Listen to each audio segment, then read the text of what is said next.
प्रार्थना के बारे में सीखांगे। नीति वचन कहोता की किताब 14 अध्याय 4 है। जिथे बल्द नहीं उथे खुली सुथरी रहती है।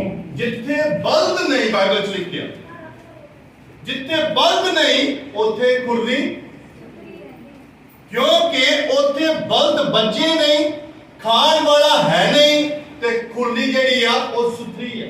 सुथरी खुरली नू अच्छा नहीं समझा जाता। अगली लाइन, पर बल्द दे जोर नाल अन्न बड़ा पैदा हुंदा है। पर बल्द दे जोर नाल अन्न बड़ा पैदा हुंदा। क्योंकि जेड़े पुराने समय के अंदर खेती करते सी, वो काहदे नाल कीती जाती सी खेती? बौलदां दे नाल। उन्हां कोल हल जेड़ा सी ओहदे ते उन्हां बौलदां दे नाल ला के और उस बंजर जमीन नू उपजाऊ जमीन बनाया जाता सी, ओनू वाया जाता सी, ओनू ओनू ओनू खोलिया जाता सी ताकि वध फसल पैदा होवे। प्रियो लिखिया बल्द दे मेहनत नाल ओदी जोर नाल उपज ज्यादा हुंदी है। ਇਹ ਜਿਹੜਾ ਬਲਦ ਆ ਇੱਥੇ ਉਹਨੂੰ ਦਰਸਾਉਂਦਾ ਇੱਕ ਪ੍ਰਾਰਥਨਾ ਕਰਨ ਵਾਲੇ ਯੋਧਾ ਨੂੰ। ਇਹ ਜਿਹੜਾ ਬਲਦ ਆ ਕਿਹਨੂੰ ਦਰਸਾਉਂਦਾ? ਪ੍ਰਾਰਥਨਾ ਕਰਨ ਵਾਲੇ ਯੋਧੇ ਨੂੰ। ਜਿਹੜੇ ਯੋਧੇ ਪ੍ਰਾਰਥਨਾ ਕਰਨ ਵਾਲੇ ਆ, ਇਹਨਾਂ ਦੇ ਨਾਲ ਪਰਮੇਸ਼ਵਰ ਦੇ ਹਜ਼ੂਰੋਂ ਬਰਕਤ ਆਉਂਦੀ ਹੈ। ਜਿੱਦਾਂ ਬਲਦ ਆਪਣਾ ਜ਼ੋਰ ਮਾਰਦਾ ਪੂਰੇ ਖੇਤ ਨੂੰ ਵਾਹ ਦਿੰਦਾ ਆ, ਖੇਤ ਨੂੰ ਵਾਹਣ ਤੋਂ ਬਾਅਦ ਉੱਥੇ ਅੱਛੀ फसल पैदा होती है। आज जेडे प्रार्थना करने वाले कलीसिया दे विच भैन भरा आ, ये बहुत जरूरी है। प्रार्थना दे योद्धा बहुत जरूरी है। प्रार्थना करने वाले भैन भरा कलीसिया दे लई बहुत लोड़ींदे है, क्योंकि जे ये प्रार्थना करनगे तां कलीसिया दे विच उपज, जे प्रेयर नहीं करेंगे तो किसी प्रकार की भी उपज। सारे गौर करके इधर ध्यान देंगे। जे बौलद नहीं बचा तो खुरली, साफ सुथरी खुरली का की फायदा? जे बाइबल नहीं पढ़ते, कई की बाइबल नहीं पढ़ते तो उन्होंने बाइबल ने एकदम उन्होंने पन्ने जेडे है ना साफ। तो जेने बाइबल पढ़ी हुंदी है ਉਹਦੇ ਪੰਨੇ फोल्ड होए ਹੁੰਦੇ ਆ, बाइबल ਤੇ ਟਿਕ ਮਾਰਕ ਹੋਇਆ ਹੁੰਦਾ, ਨਿਸ਼ਾਨੀ ਲੱਗੀ ਹੁੰਦੀ। ਕਿਸੇ ਨੇ ਇੰਗਲਿਸ਼ ਵਿੱਚ ਕਿਹਾ clean Bible dirty life, dirty Bible clean life. मतलब जे बाइबल तुसी हाथ ला ला के गंदी कीती पई, पेज जेडे गंदे होए आ, निशानियां ला ला के तुहाडे अखर जेडे आ ए निशानियां लगियां आ, बाइबल गंदी होई पई है, पढ़ पढ़ के हाथ लग लग के, तां जिंदगी की हो जांदी आ? साफ हो जांदी। ते जिन्हां दी बाइबल साफ आ उन्हां दी जिंदगी गंदी। आज खुरली साफ पई आ, वो इतना सोचते कि साडी खुरली साफ आ। जे खुरली साफ आ, ਇਹਦਾ मतलब ਉੱਥੇ बौलद। पुराने समय ਵਿੱਚ ਡੰਗਰ ਪਸ਼ੂਆਂ ਨੂੰ ਇੱਕ ਚੰਗੀ ਜਾਇਦਾਦ ਸਮਝਿਆ ਜਾਂਦਾ ਸੀ ਤੇ ਲੋਕ ਸ਼ਾਨ ਸ਼ੌਕਤ ਦੇ ਨਾਲ ਰੱਖਦੇ ਹੁੰਦੇ ਸੀ। ਅੱਜਕੱਲ ਤਾਂ ਸਟੈਂਡਰਡ ਬਦਲ ਗਿਆ ਕਿ ਲੋਕ ਸੋਚਦੇ ਕਿ ਪਸ਼ੂ ਨਹੀਂ ਰੱਖਣੇ, ਇਹ ਮਾੜੀ ਗੱਲ ਆ, ਇਹ ਸਾਰੇ ਨਹੀਂ ਰੱਖਦੇ। ਪਰ ਪੁਰਾਣੇ ਸਮੇਂ ਵਿੱਚ ਜ਼ਿਆਦਾ ਤੋਂ ਜ਼ਿਆਦਾ ਘਰਾਂ ਵਿੱਚ ਪਸ਼ੂ ਹੁੰਦੇ। बाहरों दुध नहीं लेंदे सी लोग, अपने घर का ही दुध उन्हां दा हुंदा सी, मेहनत मजदूरी करते सी ते उन्हां दीयां खुरलियां सुथरियां नहीं हुंदियां सी, उत्थे पशु बन्ने हुंदे सी। अज खुरलियां सुथरियां पईयां है। अज कलीसियावां प्रार्थना तो बिना साफ सुथरियां बैठियां है। अज कलीसियावां दे अंदर प्रार्थना समाप्त हो चुकी है। अज विश्वासी भैणां भरावां दे विचों प्रार्थना खत्म हो चुकी है। अज परिवारां दी प्रार्थना समाप्त हो चुकी है। लड़ाई करने वास्ते इकट्ठे हो सकते हैं, किसी गल को क्लीयर करने वास्ते आमो सामने हो सकते हैं, पर अज प्रार्थना करने वास्ते इकट्ठे होने मन नहीं करता। प्रार्थना करने मन नहीं करता क्योंकि शरीर नू गर्मी लगती, शरीर नू दुख लगता है, शरीर एग्री नहीं हुंदा तुहाडे नाल कि तुसी प्रेयर विच बैठो। आत्मा तैयार है पर आत्मा तैयार है ਪਰ ਸਰੀਰ ਕਮਜ਼ੋਰ ਆ। ਸਰੀਰ ਕਹਿੰਦਾ ਥੱਕਿਆ ਪਿਆ ਆ, ਕੀ ਦੁਆ ਕਰ, ਹੁਣੇ ਗਰਮੀ ਚ ਆਇਆ, ਕੀ ਦੁਆ ਕਰਨੀ। ਜੇ ਤੈਨੂੰ ਆਣ ਕੇ ਬਿਮਾਰੀਆਂ ਘੇਰ ਲੈਣ, ਕੀ ਕੋਈ ਕੰਮ ਕਰ ਸਕਦਾ? ਜੇ ਸਾਨੂੰ ਬਿਮਾਰੀਆਂ ਫੜ ਲੈਣ ਆਣ ਕੇ, ਕੀ ਆਪਾਂ ਕੰਮ ਕਰ ਸਕਦੇ?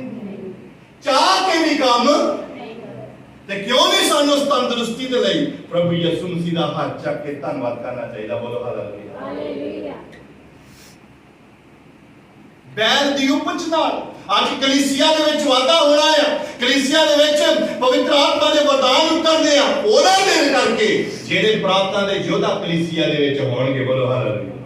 ਕਲੀਸਿਆਵਾਂ ਦੇ ਲਈ ਰੋ ਰੋ ਕੇ ਪ੍ਰਾਰਥਨਾ ਕਰਨਗੇ, ਭੈਣਾਂ ਭਰਾਵਾਂ ਦੀ ਰੋ ਰੋ ਕੇ ਪ੍ਰਾਰਥਨਾ ਕਰਨਗੇ, ਆਪਣੇ ਪਰਿਵਾਰ ਦੀ ਰੋ ਰੋ ਕੇ ਪ੍ਰਾਰਥਨਾ ਕਰਨਗੇ, ਘੁਟਨੇ ਟੇਕ ਕੇ ਪ੍ਰਾਰਥਨਾ ਕਰਨਗੇ, ਆਏ ਖੁਦਾ ਬਰਕਤ ਦੇ। ਅੱਜ ਪ੍ਰਾਰਥਨਾ ਉਦੋਂ ਹੁੰਦੀ ਜਦੋਂ ਕੋਈ ਆਪਣਾ ਬਿਮਾਰ ਹੋਵੇ। ਅੱਜ ਪ੍ਰਾਰਥਨਾ ਉਦੋਂ ਹੁੰਦੀ ਜਦੋਂ ਕੋਈ ਆਪ ਨੂੰ ਤਕਲੀਫ ਹੋਵੇ। ਜਦੋਂ ਆਪਣੇ ਘਰ ਵਿੱਚ ਸਾਰਾ ਕੁਝ ਠੀਕ ਠਾਕ ਹੋਵੇ ਨਾ, ਉਦੋਂ ਦੁਆ ਕਰਨ ਨੂੰ ਮਨ ਨਹੀਂ ਕਰਦਾ। ਮੈਨੂੰ ਪਤਾ ਹੁੰਦਾ ਕਿ ਇਹਨਾਂ ਦਾ ਦੁਆ ਕਰਨ ਨੂੰ ਹਜੇ ਮਨ ਕਿਉਂ ਨਹੀਂ ਕਰਦਾ। ਜਦੋਂ ਕਹਿੰਦੇ ਨੇ ਦੁਆ ਨਹੀਂ ਹੁੰਦੀ, ਉਦੋਂ ਮੈਨੂੰ ਪਤਾ ਨਹੀਂ ਕਿਉਂ ਨਹੀਂ। ਜਦੋਂ ਮਾੜਾ ਜਿਹਾ ਆਣ ਕੇ ਲੂਸੀਫਰ ਦਰਸ਼ਨ ਦੇਵੇ, ਫੇਰ ਤਾਂ ਦੁਆਵਾਂ ਹੀ ਦੁਆਵਾਂ। ਅਸੀਂ ਵੀ ਦੁਆ ਕਰਾਂਗੇ, ਤੁਸੀਂ ਵੀ ਦੁਆ ਕਰੋ। ਅਸੀਂ ਵੀ ਦੁਆ ਕਰਾਂਗੇ, ਤੁਸੀਂ ਵੀ ਦੁਆ ਕਰੋ।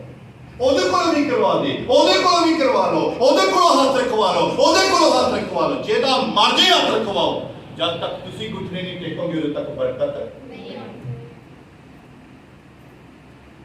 ਖੁਦਾ ਨੇ ਤੁਹਾਨੂੰ ਇਸ ਲਈ ਨਹੀਂ ਚੁਣਿਆ ਕਿ ਤੁਸੀਂ ਰੰਗ ਬਰੰਗੇ ਹੱਥ ਰਖਵਾਓ ਆਪਣੇ ਸਿਰ ਤੇ। ਪ੍ਰਭੂ ਨੇ ਤੇ ਇਸ ਲਈ ਚੁਣਿਆ ਕਿ ਤੁਸੀਂ ਦੁਆ ਕਰੋ। ਮੈਂ ਤੁਹਾਨੂੰ ਹੀ ਇਹ ਅਧਿਕਾਰ ਦੇ ਦਿੰਦਾ ਕਿ ਤੁਸੀਂ ਲੋਕਾਂ ਦੇ ਹੱਥ ਰੱਖੋ। ਬੋਲੋ ਹਾਲੇਲੂਇਆ। ਪਰ ਬੈਠੇ ਕੌਣ? ਅੱਜ ਬੈਲਾਂ ਦੇ ਅੰਦਰ ਤਾਕਤ ਹੈ ਨਹੀਂ, ਅੱਜ ਕਲੀਸਿਆ ਵਿੱਚ ਬੈਲ ਹੈ ਨਹੀਂ, ਅੱਜ ਪ੍ਰਾਰਥਨਾ ਦੇ ਯੋਧਾ ਹੈ ਨਹੀਂ। ਹਰ ਇੱਕ ਨੂੰ ਪਰਮੇਸ਼ਰ ਨੇ ਵਰਦਾਨ ਦਿੱਤਾ ਹੈ। ਬਹੁਤੇ ਲੋਕ ਦੁਆਵਾਂ ਕਰਦੇ ਆ ਤੇ ਰੱਬ ਪਰਮੇਸ਼ਰ ਉਹਨਾਂ ਦੀ ਸੁਣ ਕੇ ਬਰਕਤ ਦਿੰਦਾ ਹੈ। ਹੁਣੀ ਤੁਹਾਡੀ ਕੰਡੀਸ਼ਨ ਆਪਾਂ ਦੇਖੀ ਨਾ, ਨਿਕਲੀ ਕਿਸੇ ਹੋਰ ਦੀ ਗਲਤੀ, ਆਪਣੀ ਗਲਤੀ। ਤੇ ਤੁਹਾਨੂੰ ਪਤਾ ਜਿਹੜਾ ਡੰਗਰ ਪਸ਼ੂ ਪਾਣੀ ਨਾ ਪੀਵੇ, ਸਮਝ ਗਏ ਹੋਣੇ, ਉਹਨੂੰ ਲੂਣ ਦੇਣਾ ਪੈਂਦਾ। ਬੋਲਦੇ ਨਹੀਂ, ਜਿਹੜਾ ਪਸ਼ੂ ਕਹਿੰਦੇ ਪਾਣੀ ਨਹੀਂ ਪੀਂਦਾ, ਉਹਨੂੰ ਕੀ ਦੇਣਾ ਪੈਂਦਾ? ਤੇ ਲੂਣ ਦੇ ਕੇ ਅੱਧੇ ਘੰਟੇ ਬਾਅਦ ਕਹਿੰਦੇ ਛੱਡੋ ਉਹਨੂੰ। ਫਿਰ ਬਾਲਟੀਆਂ ਦੀਆਂ ਬਾਲਟੀਆਂ ਹੀ। ਤੇ ਜਿਹੜੇ ਅੱਜ ਵਿਸ਼ਵਾਸੀ ਦੁਆਵਾਂ ਨਹੀਂ ਕਰਦੇ ਨੇ, ਲੂਣ ਦੇਣ ਵਾਲਾ ਹੋਇਆ ਹੈ। ਜਿੱਦਾਂ ਲੂਣ ਦੇ ਦਿੱਤਾ, ਉਧਰ ਹਾਲੇਲੂਇਆ ਹਾਲੇਲੂਇਆ ਹਾਲੇਲੂਇਆ ਹਾਲੇਲੂਇਆ। ਇੱਕ ਪਾਸਟਰ ਨੇ ਪ੍ਰਚਾਰ ਕਰਦੇ ਕਿਹਾ ਕਿ ਜਿਹੜਾ ਸ਼ੈਤਾਨ ਆ ਮੇਰੀ ਸੇਵਕਾਈ ਨੂੰ ਵਧਣ ਵਿੱਚ ਹੈਲਪ ਕਰਦਾ ਹੈ। ਉਹ ਸਾਰਿਆਂ ਨੇ ਇਤਰਾਜ਼ ਕੀਤਾ ਕਿ ਇਹ ਕਿੱਦਾਂ ਹੋ ਸਕਦਾ ਕਿ ਇੱਕ ਸ਼ੈਤਾਨ ਸੇਵਕਾਈ ਦੇ ਵਧਣ ਵਿੱਚ ਹੈਲਪ ਕਰਦਾ। ਉਹਨਾਂ ਨੇ ਪ੍ਰਚਾਰ ਕਰ ਲਿਆ। ਪ੍ਰਚਾਰ ਕਰਨ ਤੋਂ ਬਾਅਦ ਉਹਨਾਂ ਨੂੰ ਸਵਾਲ ਕੀਤਾ ਕਿਸੇ ਨੇ ਕਿ ਸ਼ੈਤਾਨ ਕਿੱਦਾਂ ਸੇਵਕਾਈ ਦੇ ਵਧਣ ਵਿੱਚ ਹੈਲਪ ਕਰਦਾ ਹੈ। ਉਹ ਕਹਿੰਦਾ ਜਦੋਂ ਇਹਨਾਂ 'ਚ ਬਦਰੂਆਂ ਆ ਜਾਂਦੀਆਂ ਨਾ, ਇਹ ਫਿਰ ਚਰਚ 'ਚ ਆਉਂਦੇ। ਜਦ ਤੱਕ ਬਦਰੂਆਂ ਨਹੀਂ ਆਉਂਦੀਆਂ, ਉਦੋਂ ਤੱਕ ਚਰਚ ਵਿੱਚ ਕੋਈ ਨਹੀਂ ਆਉਂਦਾ। ਸਭ ਭੁੱਲ ਕੇ ਬੈਠੇ ਆ। ਪਰ ਜਿਸ ਵੇਲੇ ਬਦਰੂਆਂ ਆ ਜਾਂਦੀਆਂ, ਉਦੋਂ ਹੀ ਭੱਜੇ ਹੀ ਆਉਂਦੇ, ਹਾਏ ਦੁਆ ਕਰੋ ਦੁਆ ਕਰੋ ਦੁਆ ਕਰੋ। ਇਹ ਹੈਲਪ ਨਹੀਂ ਕਰਦਾ? ਉਹ ਹੈਲਪ ਕਰਦਾ। ਜਦੋਂ ਜਿਹਨਾਂ ਦੀ ਧੌਣ ਨਹੀਂ ਮਰੋੜਦਾ, ਉਹ ਕਹਿੰਦੇ ਦੁਆ ਨਹੀਂ ਹੁੰਦੀ। ਤੇ ਜਦੋਂ ਧੌਣ ਮਰੋੜਦੀ, ਉਦੋਂ ਕੱਲੀ ਦੁਆ ਹੀ ਹੁੰਦੀ। ਤੇ ਮੈਂ ਨਹੀਂ ਚਾਹੁੰਦਾ ਕਿ ਤੁਸੀਂ ਧੌਣ ਮਰੋੜ ਕੇ ਦੁਆ 'ਚ ਬੈਠੋ। ਪਹਿਲਾਂ ਹੀ ਪ੍ਰਭੂ ਯਿਸੂ ਮਸੀਹ ਦਾ ਧੰਨਵਾਦ ਕਰੋ। ਬੋਲੋ ਹਾਲੇਲੂਇਆ। ਇੱਕ ਹੋਰ ਲਾਈਨ ਪੜਾਂਗੇ, ਲੂਕਾ ਦੀ ਅੰਜੀਲ 11 ਅਧਿਆਇ ਉਹਦੀ 1 ਆਇਤ। ਲੂਕਾ ਦੀ ਅੰਜੀਲ 11 ਅਧਿਆਇ ਦੀ 1 ਆਇਤ। ਤਾਂ ਐਉਂ ਹੋਇਆ ਕਿ ਉਹ ਕਿਸੇ ਥਾਂ ਪ੍ਰਾਰਥਨਾ ਕਰਦਾ ਸੀ, ਜਾਂ ਘਰ ਹਟਿਆ ਤਾਂ ਉਹਦੇ ਚੇਲਿਆਂ ਵਿੱਚੋਂ ਇੱਕ ਨੇ ਉਹਨੂੰ ਆਖਿਆ, ਪ੍ਰਭੂ ਜੀ ਸਾਨੂੰ ਪ੍ਰਾਰਥਨਾ ਕਰਨੀ ਸਿਖਾ, ਜਿਵੇਂ ਯਹੂਨਾ ਨੇ ਵੀ ਆਪਣੇ ਚੇਲਿਆਂ ਨੂੰ ਸਿਖਾਈ। ਹਾਂ, ਪ੍ਰਭੂ ਯਿਸੂ ਮਸੀਹ ਕੀ ਕਰਦੇ ਪਏ ਇੱਕ ਥਾਂ ਤੇ? ਪ੍ਰਾਰਥਨਾ। ਬੋਲੋ ਬੋਲੋ ਇੱਧਰ ਦੇਖਿਓ ਪਲੀਜ਼। ਪ੍ਰਭੂ ਯਿਸੂ ਮਸੀਹ ਕੀ ਕਰਦੇ ਪਏ ਇੱਕ ਥਾਂ ਤੇ? ਪ੍ਰਾਰਥਨਾ। ਜਦੋਂ ਪ੍ਰੇਅਰ ਕਰਦੇ ਪਏ ਆ ਤੇ ਉਹਦੇ ਚੇਲਿਆਂ ਵਿੱਚੋਂ ਕਿਸੇ ਨੇ ਕਿਹਾ, ਪੜ੍ਹੀਏ ਫਿਰ ਦੁਬਾਰਾ ਸਲਾਮ। ਜਾਓ ਪ੍ਰਾਰਥਨਾ ਕਰ ਹਟਿਆ ਤਾਂ ਉਹਦੇ ਚੇਲਿਆਂ ਵਿੱਚੋਂ ਇੱਕ ਨੇ ਉਹਨੂੰ ਆਖਿਆ, ਉਹਦੇ ਚੇਲਿਆਂ ਵਿੱਚੋਂ ਕਿਸੇ ਇੱਕ ਨੇ ਉਹਨੂੰ ਆਖਿਆ, ਪ੍ਰਭੂ ਜੀ ਸਾਨੂੰ ਪ੍ਰਾਰਥਨਾ ਕਰਨੀ ਸਿਖਾ। ਇਹ ਪ੍ਰਭੂ ਯੀਸ਼ੂ ਮਸੀਹ ਸਾਡੇ ਪਰਮੇਸ਼ਵਰ ਸਾਨੂੰ ਪ੍ਰਾਰਥਨਾ ਕਰਨੀ ਸਿਖਾ।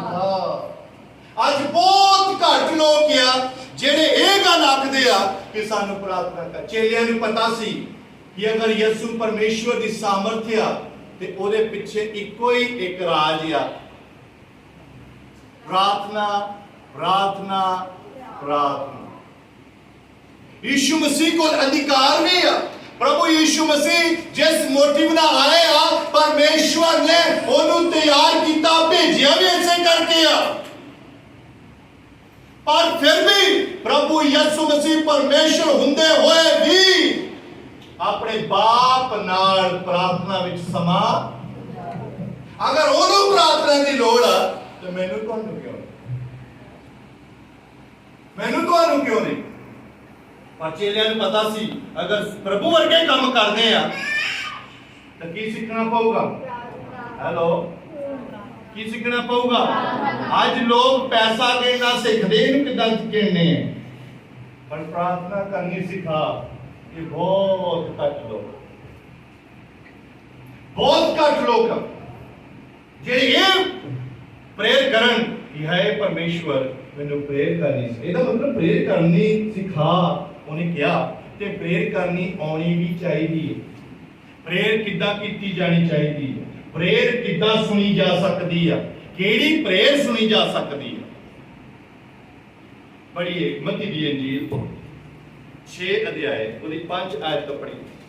ਮੱਤੀ ਦੀ ਅੰਜੀਲ 6 ਅਧਿਆਏ ਉਹਦੀ 5 ਆਇਤ ਤੋਂ ਪੜ੍ਹੀਏ।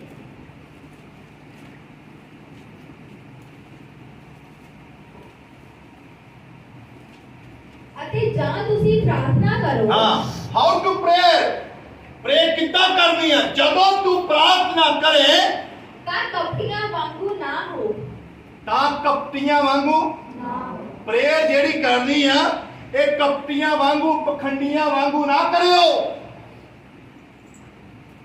ਅੱਜ ਲੋਕ ਆਪਣੀ ਪ੍ਰਾਰਥਨਾ ਉੱਤੇ ਗੌਰ ਨਹੀਂ ਕੀਤੀ ਜਾਂਦੀ ਕਿ ਮੇਰੀ ਪ੍ਰਾਰਥਨਾ ਕਿਹੜੀ ਆ। ਉਹ ਪ੍ਰਾਰਥਨਾ ਕਰਨੀ ਆ ਜਿਹੜੀ ਪ੍ਰਾਰਥਨਾ ਸੁਣੀ ਜਾਵੇ। ਉਹ ਪ੍ਰਾਰਥਨਾ ਕਰਨੀ ਆ ਜਿਹੜੀ ਪ੍ਰਾਰਥਨਾ ਉੱਤਰ ਲੈ ਕੇ ਆਵੇ। ਉਹ ਪ੍ਰਾਰਥਨਾ ਕਰਨੀ ਆ ਜਿਹੜੀ ਪ੍ਰਭੂ ਯਿਸੂ ਮਸੀਹ ਦੇ ਵਚਨਾਂ ਦੇ ਅਕੋਰਡਿੰਗ ਪ੍ਰਾਰਥਨਾ ਹੈ। ਉਹ ਪ੍ਰੇਰ ਕਰਨੀ। ਇਹ ਕਈ ਪ੍ਰਕਾਰ ਦੀਆਂ ਪ੍ਰਾਰਥਨਾਵਾਂ ਪਖੰਡੀ ਵੀ ਪ੍ਰਾਰਥਨਾ ਕਰਦੇ। ਲਿਖਿਆ ਕਪਟੀਆਂ ਵਾਂਗੂ ਪ੍ਰਾਰਥਨਾ ਨਹੀਂ ਕਰੋ। ਇਹਦਾ ਮਤਲਬ ਕਪਟੀ ਵੀ ਪ੍ਰਾਰਥਨਾ ਕਰਦੇ। ਪ੍ਰਾਰਥਨਾ ਤਾਂ ਬਹੁਤ ਲੋਕ ਕਰਦੇ। ਹਾਲੇਲੂਇਆ ਹਾਲੇਲੂਇਆ ਹਾਲੇਲੂਇਆ, ਧੰਨਵਾਦ ਧੰਨਵਾਦ ਧੰਨਵਾਦ ਧੰਨਵਾਦ, ਯਿਸੂ ਮਸੀਹ ਨੂੰ ਚੰਗਾ ਕਰ। ਉਹਨੂੰ ਕਹਿੰਦੇ ਯਿਸੂ ਮਸੀਹ ਨੂੰ। ਤੇਰੀ ਜ਼ੁਬਾਨ ਕਿੱਦਾਂ ਦੀ ਗੰਦੀ ਆ, ਤੇਰਾ ਜੀਵਨ ਕਿੱਦਾਂ ਦਾ, ਇਹਦੇ ਵੱਲ ਗੌਰ ਨਹੀਂ। ਪ੍ਰਭੂ ਯਿਸੂ ਮਸੀਹ ਨੇ ਕਿਹਾ ਮੰਗੋਗੇ ਤੁਹਾਨੂੰ ਦਿੱਤਾ ਜਾਊਗਾ। ਹਾਂ ਕਿਹਾ ਪ੍ਰਭੂ ਯਿਸੂ ਮਸੀਹ ਨੇ, ਮੰਗੋਗੇ ਤੈਨੂੰ ਦਿੱਤਾ ਜਾਊਗਾ। ਪਰ ਪਹਿਲਾਂ ਉਹਨੇ ਤੇਰੀ ਜ਼ਿੰਦਗੀ ਨੂੰ ਵੀ ਕਿਹਾ ਆ, ਉਹ ਵੀ ਕਿਸੇ ਢੰਗ ਨਾਲ ਹੋਣੀ ਚਾਹੀਦੀ, ਉਹ ਵੀ ਬਚਨ ਦੇ ਅਕੋਰਡਿੰਗ ਹੋਣੀ ਚਾਹੀਦੀ, ਉਹ ਵੀ ਪ੍ਰਾਰਥਨਾ ਕਰਨ ਵਾਲਾ ਹੋਣਾ ਚਾਹੀਦਾ, ਉਹ ਵੀ ਰੋਜ਼ਾ ਰੱਖਣ ਵਾਲਾ ਹੋਣਾ ਚਾਹੀਦਾ, ਉਹ ਵੀ ਬਚਨ ਪੜ੍ਹਨ ਵਾਲਾ ਹੋਣਾ ਚਾਹੀਦਾ। ਤਾਂ ਉਹ ਕਵੇ ਕਿ ਯਿਸੂ ਨੇ ਕਿਹਾ ਮੰਗੋਗੇ ਤਾਂ ਤੁਹਾਨੂੰ। ਜਾਂ ਤੂੰ ਪ੍ਰਾਰਥਨਾ ਕਰੇ ਜਾਂ ਤੂੰ ਪ੍ਰਾਰਥਨਾ ਕਰੇ ਤਾਂ ਕਪਟੀਆਂ ਵਾਂਗੂ ਨਾ ਹੋ, ਕਿਉਂ ਜੋ ਉਹ ਸਮਾਜਾਂ ਅਤੇ ਚੌਂਕਾਂ ਦੇ ਕੁੰਜਿਆਂ ਵਿੱਚ ਖੜੇ ਹੋ ਕੇ ਪ੍ਰਾਰਥਨਾ ਕਰਨੀ ਪਸੰਦ ਕਰਦੇ ਹਨ। ਉਹ ਕਿੱਥੇ ਪ੍ਰਾਰਥਨਾ ਕਰਦੇ ਆ? ਸਮਾਜ ਵਿੱਚ, ਜਿੱਥੇ ਵਾਵਾ ਲੋਕ ਇਕੱਠੇ ਹੋਏ ਹੋ ਤੇ ਚੌਂਕਾਂ ਵਿੱਚ ਖੜੇ ਹੋ ਕੇ ਮੈਨੂੰ ਦੁਆ ਦਾ ਟਾਈਮ ਨਹੀਂ ਦਿੱਤਾ, ਮੈਨੂੰ ਵੀ ਦੁਆ ਦਾ ਟਾਈਮ ਦੇਣ ਤਾਂ ਕਿ ਮੈਨੂੰ ਲੋਕ ਸੁਣ ਲੈਣ। ਜੇ ਤੂੰ ਕਰ ਵੀ ਦਵੇਂਗਾ ਦੁਆ ਤਾਂ ਕੀ ਹੋਣਾ ਤੇਰੀ ਦੁਆ? ਏਦਾਂ ਦੀ ਦੁਆ ਨਾ ਕਹਿੰਦਾ ਕਰਿਓ ਪਖੰਡੀਆਂ ਵਰਗੀ, ਟੋਕੀਆਂ ਵਰਗੀ, ਦਿਖਾਵੇ ਵਾਲੀ।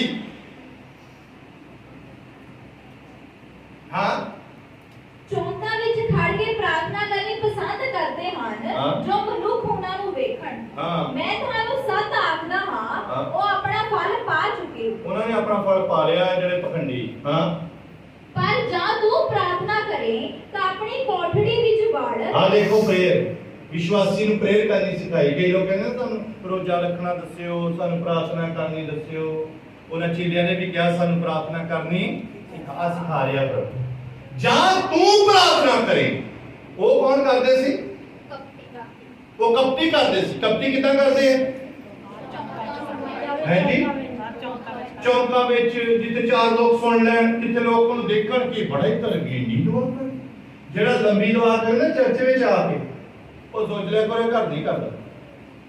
ਕਈ ਚਰਚ ਵਿੱਚ ਆ ਕੇ ਬੜੀ ਲੰਬੀ ਦੁਆ ਕਰ, ਕਿਉਂਕਿ ਘਰ ਕੀਤੀ ਨਹੀਂ ਹੁੰਦੀ, ਉੱਥੇ ਆਣ ਕੇ ਚਾਹ ਲਾਉਂਦਾ। ਤੇ ਜਿਹਨੇ ਘਰ ਕੀਤੀ ਹੁੰਦੀ ਉਹ ਬਿਸ਼ਿਕਤ ਉਹਦੀ ਆਵਾਜ਼ ਹੁੰਦੀ ਆ, ਉਹ ਸਿਰਫ ਆਣ ਕੇ ਕਹਿੰਦਾ ਹੈ ਖੁਦਾਵੰਦ ਇਹਨਾਂ ਨੂੰ ਬੜੀ ਬਰਕਤ। ਉਹਦੇ ਇੰਨੇ ਸ਼ਬਦਾਂ ਨਾਲ ਹੀ ਬਰਕਤ ਆ ਜਾਂਦੀ। ਉਹ ਤੇ ਪ੍ਰਾਰਥਨਾ ਵਾਲਾ ਧਿਆਨ ਕੇ ਹਾਲੇਲੂਇਆ ਹੀ ਕਵੇ, ਉਹਦੇ ਨਾਲ ਹੀ ਰੂਹ ਤਾਜ਼ਾ ਹੋ ਜਾਂਦੀ, ਅਭਿਸ਼ੇਕ ਆ ਜਾਂਦਾ ਹੈ। ਪਰ ਜਿਹੜੇ ਕਪਟੀ ਹੈ ਇਹ ਲੰਬੀਆਂ ਲੰਬੀਆਂ ਦੁਆਵਾਂ। ਮੈਂ ਨਹੀਂ ਕਹਿ ਰਿਹਾ ਕਿ ਪ੍ਰਾਰਥਨਾ ਸਾਨੂੰ ਜ਼ਿਆਦਾ ਟਾਈਮ ਨਹੀਂ ਕਰਨੀ ਚਾਹੀਦੀ, ਇਸ ਗੱਲ ਤੇ ਨਾ ਜਾਈਓ, ਮੈਂ ਇਹਦੇ ਖਿਲਾਫ ਨਹੀਂ ਹਾਂ। ਪ੍ਰਾਰਥਨਾ ਕਰਨੀ ਚਾਹੀਦੀ ਆ, ਘੰਟੇ ਘੰਟੇ ਤੁਸੀਂ ਪ੍ਰਾਰਥਨਾ 'ਚ ਬੈਠ ਸਕਦੇ ਆ, ਪਰ ਪ੍ਰਾਰਥਨਾ ਕਪਟ ਨਾਲ ਭਰੀ ਹੋਈ ਪ੍ਰਾਰਥਨਾ ਨਹੀਂ ਹੋਣੀ ਚਾਹੀਦੀ। ਹਾਂ, ਫਿਰ ਉਹਨੇ ਕਿਹਾ ਤੋਬਾ ਕੀਤੇ ਹੋਏ ਪਾਣੀ ਦਾ ਬਪਤਿਸਮਾ ਲੈ ਹੋਏ ਨੂੰ ਜਾ ਤੂੰ ਪ੍ਰਾਰਥਨਾ ਕਰੇ, ਤੂੰ ਪ੍ਰਾਰਥਨਾ ਕਰੇ। ਹਾਂ, ਤਾਂ ਆਪਣੀ ਕੋਠੜੀ ਵਿੱਚ ਵੜ ਅਤੇ ਆਪਣਾ ਬੂਹਾ ਭੇੜ ਕੇ ਆਪਣੇ ਪਿਤਾ ਤੋਂ ਜਿਹੜਾ ਗੁਪਤ ਹੈ ਪ੍ਰਾਰਥਨਾ ਕਰ। ਇੱਥੇ ਚੱਲ ਜਾ, ਆਪਣੀ ਕੋਠੜੀ 'ਚ ਚੱਲ ਜਾ। ਵਿੱਚ ਵੜ ਗਿਆ, ਅਗਲਾ ਸਟੈਪ ਕੀ ਹੈ? ਬੂਹਾ ਭੇੜ ਕੇ ਆਪਣਾ ਦਰਵਾਜ਼ਾ ਕੀ ਕਰ ਲਾ?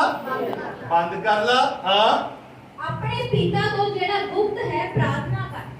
ਗੁਪਤ ਵਿੱਚ ਪ੍ਰਾਰਥਨਾ ਕਰ, ਤੇ ਜਿਹੜਾ ਤੇਰਾ ਪਿਤਾ ਆ ਗੁਪਤ ਵਿੱਚ, ਉਹਦੇ ਅੱਗੇ ਪ੍ਰਾਰਥਨਾ ਕਰ। ਤਾਂ ਅੱਗੇ ਕੀ ਲਿਖਿਆ? ਅਤੇ ਤੇਰਾ ਪਿਤਾ ਜਿਹੜਾ ਗੁਪਤ ਵਿੱਚ ਵੇਖਦਾ ਹੈ ਤੈਨੂੰ ਫੜ ਦੇਵੇਗਾ। ਹਾਂ, ਖੁਦਾ ਕਿੱਦਾਂ ਦੇਖਦਾ? ਗੁਪਤ ਵਿੱਚ ਦੇਖ। ਖੁਦਾ ਦਾ ਕੈਮਰਾ ਇੱਕ ਪੱਕਾ ਲੱਗਾ ਸਾਡੇ ਤੇ, ਗੁਪਤ ਵਿੱਚ ਲੱਗਾ ਹੈ। ਉਹ ਗੁਪਤ ਵਿੱਚ ਦੇਖਦਾ, ਤੇ ਦੁਆ ਵੀ ਕਿੱਦਾਂ ਕਰਨੀ ਹੈ?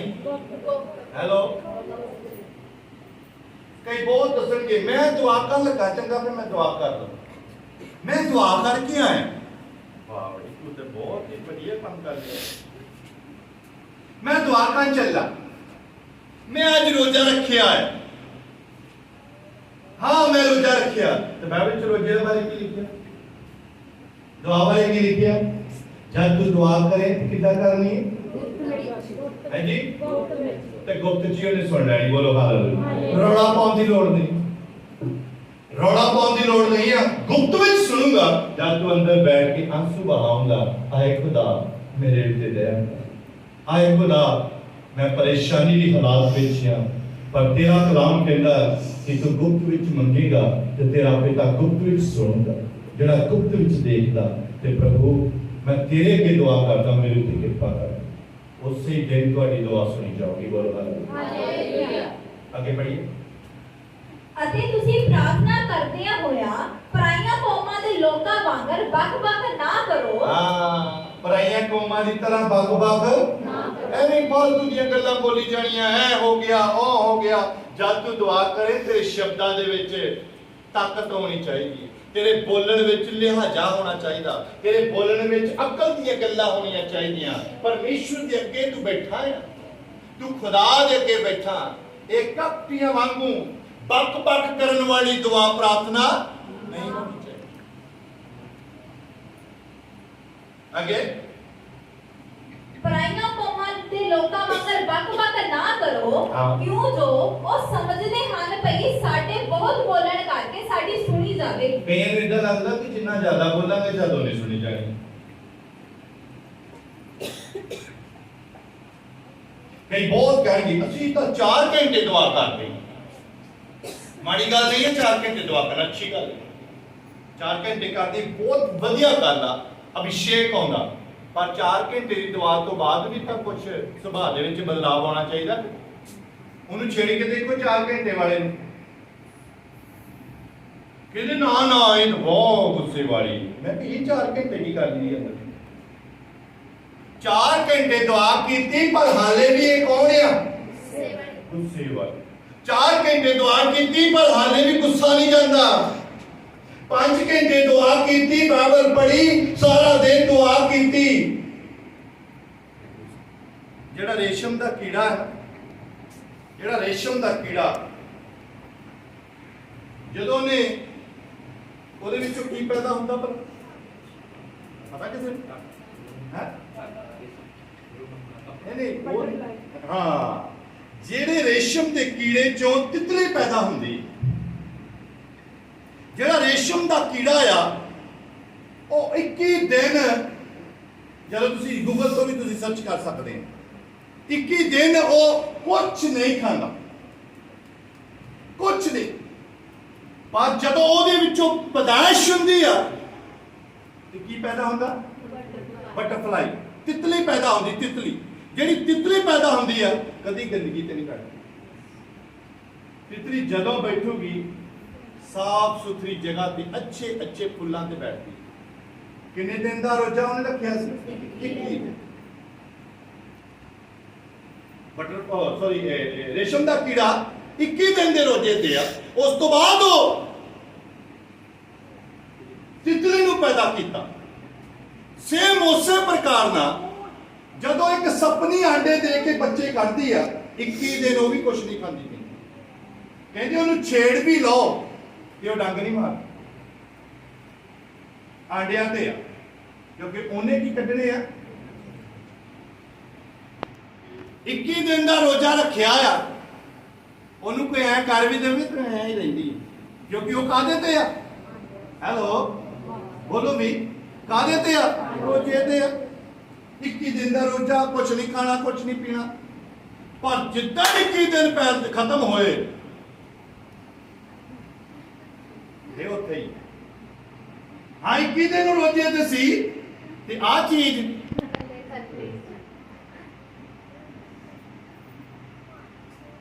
21ਵੇਂ ਦਿਨ ਖਤਮ ਹੋਇਆ, 22ਵਾਂ ਆ ਗਿਆ ਤੇ ਪੈਦਾ ਕੀ ਕੀਤੇ? ਪੈਦਾ ਕੀ ਕੀਤਾ? ਆਪਣੇ ਵਰਗੇ, ਆਪਣੇ ਵਰਗੇ ਪੈਦਾ ਕਰ ਲੈ ਕਿ ਤਾਂ ਕਿ ਜਿੱਦਾਂ ਮੈਂ ਨਹੀਂ ਛੱਡਦੀ ਕਿਸੇ ਨੂੰ, ਇਹ ਤਾਂ ਤੁਸੀਂ ਵੀ ਪੁੱਤ ਛੱਡਿਓ ਨਾ ਕਿਸੇ। ਜਿਹੜਾ ਮਿਲ ਜਾਏ, ਜਿਹੜਾ ਮਿਲ ਜਾਏ ਤੇ ਪਰ ਕਹਿਣ ਨੂੰ ਅਸੀਂ ਤਾਂ ਪਵਿੱਤਰ ਆਤਮਾ ਪਾਇਆ 20 ਸਾਲ ਹੋ ਗਏ। ਵਾਹ ਬਈ, 20 ਸਾਲ ਤੈਨੂੰ ਪੁੱਤਰ ਆਤਮਾ ਪਾਏ ਨੂੰ ਹੋ ਗਏ। ਕੀਤਾ ਕੀ ਹੈ? ਤੈਨੂੰ ਤਾਂ ਹੁਣ ਵੀ ਛੇੜਨ ਲੱਗੇ 100 ਵਾਰੀ ਸੋਚਣਾ ਪੈਂਦਾ, ਤੈਨੂੰ ਤਾਂ ਹੁਣ ਵੀ ਕਹਿਣ ਲੱਗੇ 100 ਵਾਰੀ ਸੋਚਣਾ ਪੈਂਦਾ। ਤੇਰੀ ਇਸ ਤਬਦੀਲੀ ਕੋਈ 4 ਘੰਟੇ ਦੁਆ, 5 ਘੰਟੇ ਦੁਆ, 6 ਘੰਟੇ ਦੁਆ। ਅਸੀਂ ਤਾਂ ਪ੍ਰੇਅਰ ਹੀ ਬੜੀ ਕਰਦੇ ਹਾਂ, ਅਸੀਂ ਇੰਨੇ ਭਾਸ਼ਾ ਵਿੱਚ ਦੁਆ ਕਰਦੇ ਹਾਂ। ਤੈਨੂੰ ਨਾਲ ਤਾਂ ਕੋਈ ਗੱਲ ਕਰਕੇ ਰਾਜੀ ਨਹੀਂ ਆ, ਤੈਨੂੰ ਨਾਲ ਤਾਂ ਕੋਈ ਮਿਲ ਕੇ ਤੇ ਡਰ ਲੱਗਦਾ ਲੋਕਾਂ ਨੂੰ। ਪੈਦਾ ਕੀ ਕੀਤਾ? ਸਪਨੀ ਕਿੰਨੇ ਦਿਨ? 21 ਦਿਨ ਰਹੀ ਚੁੱਪ ਕਰਕੇ। ਜਿੱਦਾਂ ਉੱਠੀ ਆਪ ਵੀ ਉਦਾਂ ਦੀ ਤੇ ਪੈਦਾ ਵੀ। ਅੱਜ ਬਹੁਤੇ ਵਿਸ਼ਵਾਸੀ ਇਦਾਂ ਦੇ ਹੀ, ਦੁਆ ਕਰਨ ਤੋਂ ਬਾਅਦ ਵੀ। ਹੈਲੋ ਬੋਲੋ ਵੀ, ਹੁਣ ਥੋੜੀ ਜਿਹੀ ਆਪਣੇ ਧਿਆਨ ਦੀ ਗੱਲ, ਹੁਣ ਬੋਲੀ ਜਾਓ। ਦੁਆ ਕਰਨ ਤੋਂ ਬਾਅਦ ਵੀ ਜਿੱਦਾਂ ਦੇ ਦੁਆ ਕਰਨ ਗਏ ਸੀ ਉਦਾਂ ਦਾ ਹੀ। ਕਿੱਥੋਂ ਆਏ ਆ? ਕਿੱਥੋਂ ਆਏ? ਕਿੱਥੋਂ ਆਏ? ਬਾਈਬਲ ਅੱਜ ਏਦਾਂ ਹੋਣੀ, ਸਾਰੇ ਵਿਸ਼ਵਾਸੀ ਜਿਹੜੇ ਚਰਚਾ 'ਚ ਗਏ ਹੋਣੇ, ਵਧੀਆ ਵਧੀਆ ਸੂਟ ਪਾ ਕੇ ਤਾਂ ਬਾਈਬਲਾਂ 'ਚ ਗਏ ਹੋਣੇ। ਕਿੱਥੇ ਗਏ ਸੀ? ਹੈ ਜੀ, ਚਰਚ ਗਏ ਸੀ। ਆ ਵਧੀਆ ਗੱਲ ਹੈ, ਚਰਚ ਗਏ ਸੀ ਤੇ ਪਰ ਨਮੂਨਾ, ਕਿਉਂਕਿ ਅਸੀਂ ਜਿੱਦਾਂ ਦੇ ਗਏ ਸੀ, ਅਸੀਂ ਨਹੀਂ ਬਹੁਤਾ ਬਦਲਦੇ, ਅਸੀਂ ਤੇ ਉਦਾਂ ਦੇ ਹੀ ਆ, ਜਿੱਦਾਂ ਦੇ ਗਏ ਸੀ। ਤੇਰਾ ਕੀ ਫਾਇਦਾ ਤੇਰੀ ਬੰਦਗੀ ਕਰਨ ਦਾ? ਕੀ ਫਾਇਦਾ ਤੇਰੇ ਦੁਆ ਕਰਨ ਦਾ ਜੇ ਤੇਰੇ ਜੀਵਨ ਵਿੱਚ ਤਬਦੀਲੀ ਹੀ,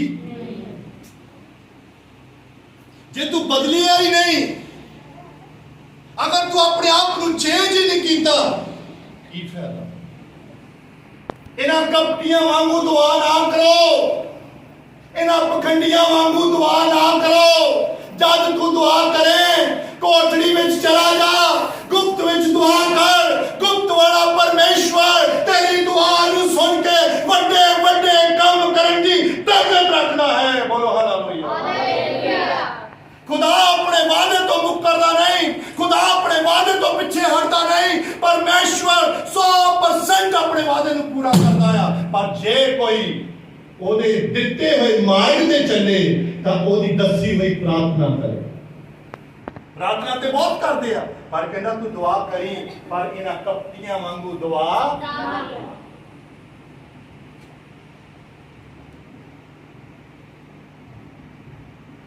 आगे पढ़िए। सो तुसी उन्हां वर्गे ना होवो, क्यों जो तुम्हारा पिता तुम्हारे मंगण तो पहला ही जानदा है भई ਤੁਹਾਨੂੰ ਕਿੰਨਾ ਕਿੰਨਾ ਵਸਤਾਂ ਦੀ ਲੋੜ ਹੈ। हाँ आगे पढ़िए। सो तुसी इस विधि नाल प्रार्थना करो, हे साडे पिता जेड़ा एक तो थले पढ़ दो सारी प्रार्थना छाड़ी। ਅਤੇ ਜਾਂ ਤੁਸੀਂ ਵਰਤ ਰੱਖੋ ਤਾਂ ਕਪਟੀਆਂ ਵਾਂਗੂ ਮੂੰਹ ਉਦਾਸ ਨਾ ਬਣਾਓ। हाँ और रोजा भी जब रखो तो कपटियां वांगू ਮੂੰਹ ਉਦਾਸ ਨਾ ਬਣਾਓ। आज रोटी नहीं खाधी तो मुंह ते 12 बजे होए।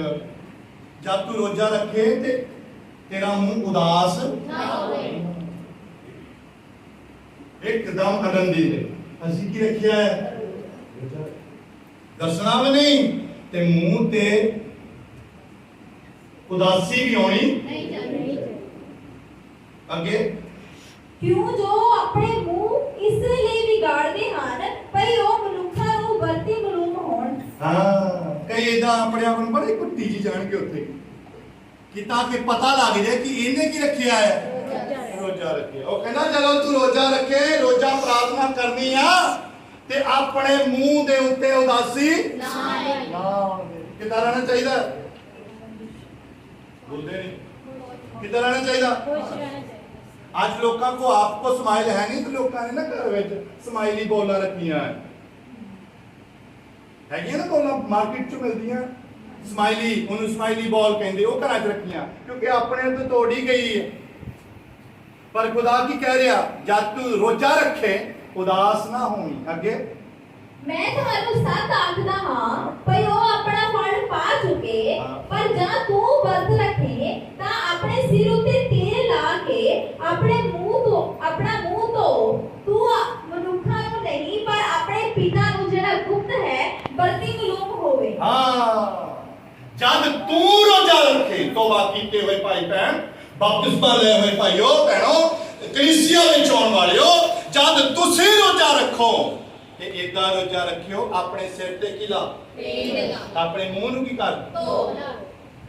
ਐ ਧੋ ਕੇ ਵਧੀਆ ਫਰੈਸ਼ ਹੋ ਕੇ ਵਿਆਹ ਤੇ ਜਾਣਗੇ। ਦੁਨੀਆ ਦੀ ਕੋਈ ਚੀਜ਼ ਨਹੀਂ ਜਿਹੜੀ ਮੂੰਹ ਤੇ ਨਹੀਂ ਲਾਈ ਜਾਂਦੀ।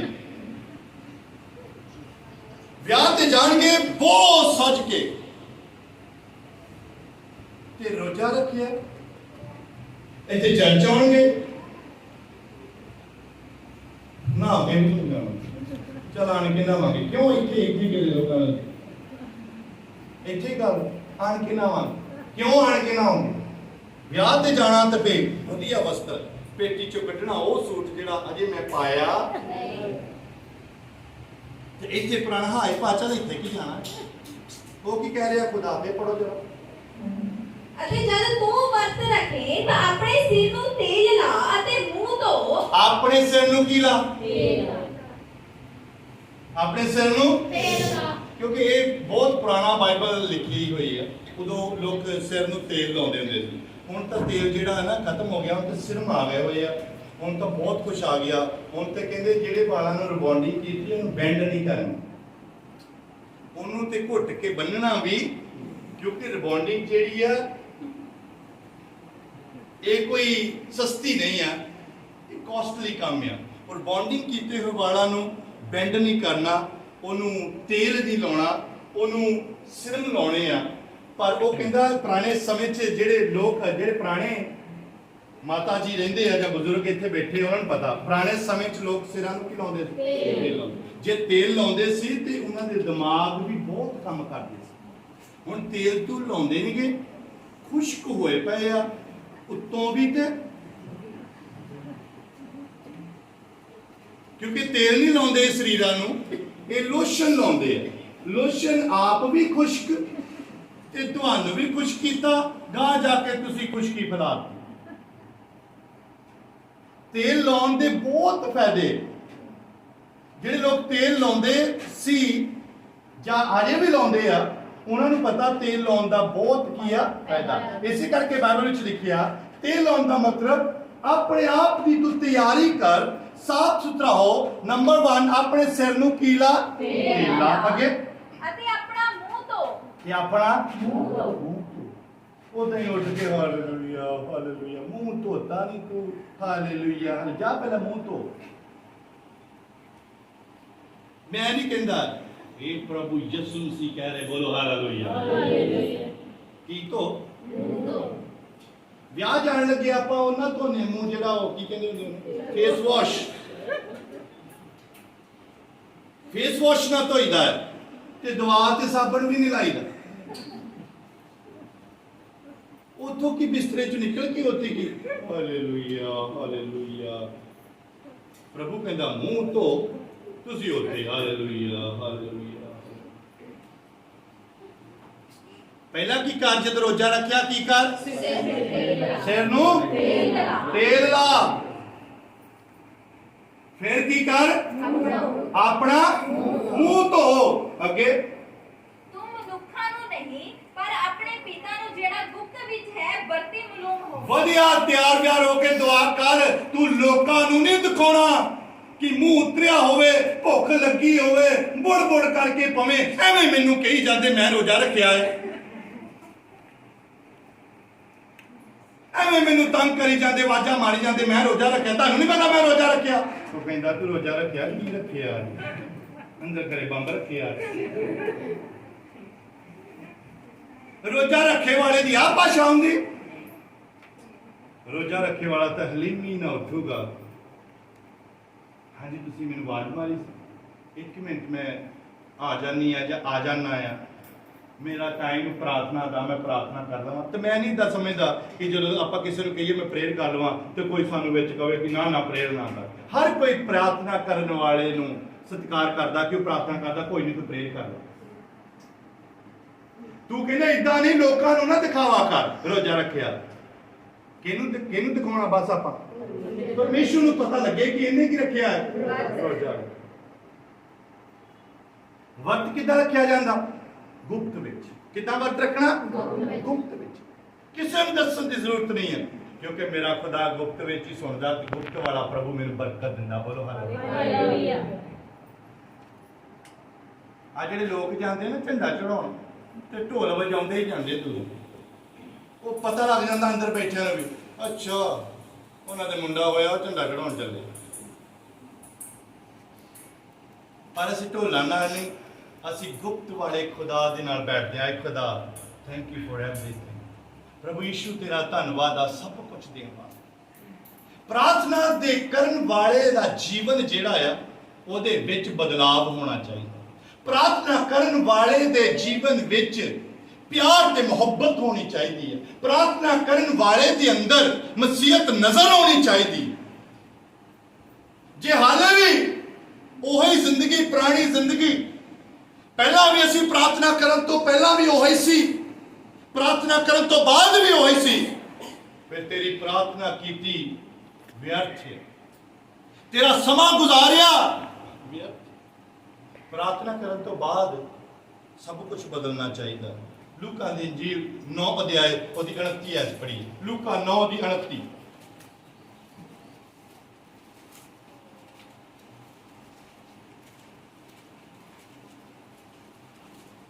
ਪੜ੍ਹ ਲਓ ਫਟਾਫਟ। ਪਰ ਉਹਦੇ ਪ੍ਰਾਰਥਨਾ ਕਰਦਿਆਂ ਉਹਦੇ ਮੂੰਹ ਦਾ ਰੂਪ ਹੋਰ ਹੋ ਗਿਆ। ਹਾਂ, ਜਦੋਂ ਪ੍ਰਭੂ ਯਿਸੂ ਮਸੀਹ ਪ੍ਰਾਰਥਨਾ ਵਿੱਚ ਬੈਠੇ ਸੀ ਤੇ ਲਿਖਿਆ ਉਹਦੇ ਪ੍ਰਾਰਥਨਾ ਕਰਨ ਦੇ ਨਾਲ, ਜਦੋਂ ਉਹ ਪ੍ਰਾਰਥਨਾ ਕਰਦਾ ਸੀ ਤੇ ਉਹਦਾ ਮੂੰਹ ਹੋਰ ਹੀ ਹੋ।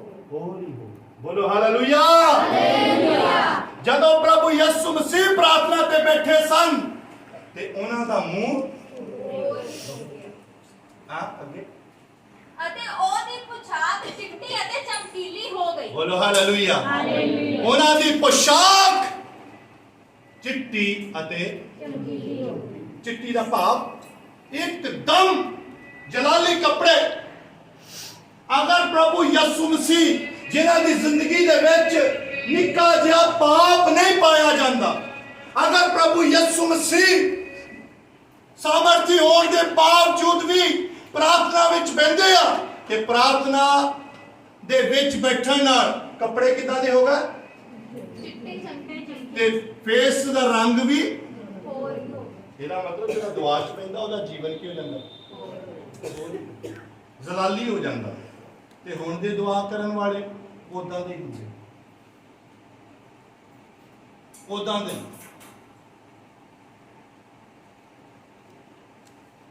ਪਹਿਲਾਂ ਗਲੀਆਂ 'ਚ ਫਿਰਦੇ ਹੁੰਦੇ ਸੀ ਨਾ, ਭਾਂਡੇ ਕਲੀ ਕਰਾ ਲਓ, ਬੋਲਦੇ ਨਹੀਂ ਫਿਰਦੇ ਸੀ ਨਾ ਗਲੀਆਂ 'ਚ, ਭਾਂਡੇ ਕਲੀ ਕਰਾ ਲਓ। ਉਹ ਫਿਰ ਲੋਕੀ ਕਲੀ ਕਰਾ ਲੈਂਦੇ ਹੁੰਦੇ ਸੀ। ਭਾਂਡੇ ਕਿਹੜੇ ਹੁੰਦੇ ਸੀ? ਉਹ ਪਿੱਤਲ ਦੇ। ਪਿੱਤਲ ਦੇ। ਤਾਂ ਫਿਰ ਉਹ ਪਤਾ ਨਹੀਂ ਕੀ ਕਰਦਾ ਸੀ ਆਪਣੀ ਮਸ਼ੀਨ ਜਿਹੀ 'ਚ, ਉਹ ਚਿੱਟਾ ਚਾਂਦੀ ਵਰਗਾ ਕਰਕੇ ਤਾਂ, ਪਰ ਅੰਦਰੋਂ ਹੈਗਾ ਕਾਹਦਾ? ਹੈਗਾ ਪਿੱਤਲ। ਕਲੀ ਤਾਂ ਥੋੜੀ ਦੇਰ ਦੀ। ਅੱਜ ਲੋਕੀ ਨਾ ਕਲੀ ਕਰਾ ਕੇ ਤੁਰੇ ਫਿਰਦੇ, ਅਸੀਂ ਤਾਂ ਵਿਸ਼ਵਾਸੀ। ਇਹ ਗਲੀਆਂ 'ਚ ਕਲੀ ਹੋ ਗਏ ਆ, ਭਾਂਡੇ ਕਲੀ ਕਰਾ ਲਓ। ਪਿੱਤਲ ਨੂੰ ਬਦਲ ਦਿੱਤਾ, ਕੀ ਬਣਾ ਲਿਆ? ਸਟੀਲ ਵਾਲਾ ਬਣਾ ਲਿਆ। ਕੀ ਬਣਾ ਲਿਆ? ਸਟੀਲ ਵਰਗਾ ਲੱਗਦਾ ਨਾ ਵਿੱਚੋਂ ਜਦੋਂ ਭਾਂਡੇ ਕਲੀ ਕਰ ਦਿੰਦੇ, ਚਮਕਦਾ ਹੈ। ਸੋ ਪ੍ਰਿਯੋ, ਪ੍ਰਭੂ ਯਿਸੂ ਮਸੀਹ ਕਿੱਥੇ ਬੈਠੇ ਆ? ਪ੍ਰਾਰਥਨਾ ਤੇ ਚਿਹਰਾ ਕੀ ਹੋ ਗਿਆ? ਹੋਰੇ ਹੋ ਗਿਆ, ਵਸਤਰ ਕੀ ਹੋ ਗਏ? ਚਮਕੀਲੇ। ਇਹ ਪ੍ਰਾਰਥਨਾ। ਜੇ ਤੂੰ ਪ੍ਰਾਰਥਨਾ ਕਰੇ, ਤੇਰਾ ਜੀਵਨ ਵਿੱਚ ਤਬਦੀਲੀ ਨਾ ਆਵੇ, ਤੇਰਾ ਪ੍ਰਾਰਥਨਾ ਕਰਨਾ। ਜਦ ਤੂੰ ਪ੍ਰਾਰਥਨਾ ਕਰੇ, ਤੇਰੇ ਜੀਵਨ ਦੇ ਅੰਦਰ ਸਮਰਥ ਆਉਣੀ ਚਾਹੀਦੀ ਹੈ, ਤੇਰੇ ਜੀਵਨ ਦੇ ਅੰਦਰ ਤਬਦੀਲੀ ਆਉਣੀ ਚਾਹੀਦੀ ਹੈ। ਕੂਚ ਦੀ ਕਿਤਾਬ 34 ਅਧਿਆਏ ਉਹਦੀ 29 ਆਇਤ ਤੋਂ ਪੜ੍ਹੀਏ। ਇੱਕ ਹੋਰ ਐਗਜ਼ਾਮਪਲ ਦੇਖਾਂਗੇ। ਕੂਚ ਦੀ ਕਿਤਾਬ 34 ਚੈਪਟਰ 29 ਤੋਂ ਪੜਾਂਗੇ। निर्गमन की किताब। ਤਾਂ ਐਂ ਹੋਇਆ ਕਿ ਜਾ ਮੂਸਾ ਸੀਨੇ ਪਹਾੜ ਤੋਂ ਉਤਰਿਆ ਤਾਂ मूसा भी सीनै पहाड़ ਦੇ ਉੱਤੇ ਪਰਮੇਸ਼ਵਰ ਦੇ ਨਾਲ ਗੱਲਬਾਤ ਕਰਨ ਵਾਸਤੇ ਗਿਆ। मूसा ने कुछ ਸਮਾਂ ਪਰਮੇਸ਼ਵਰ ਨਾਲ ਗੁਜ਼ਾਰਦਾ ਆ।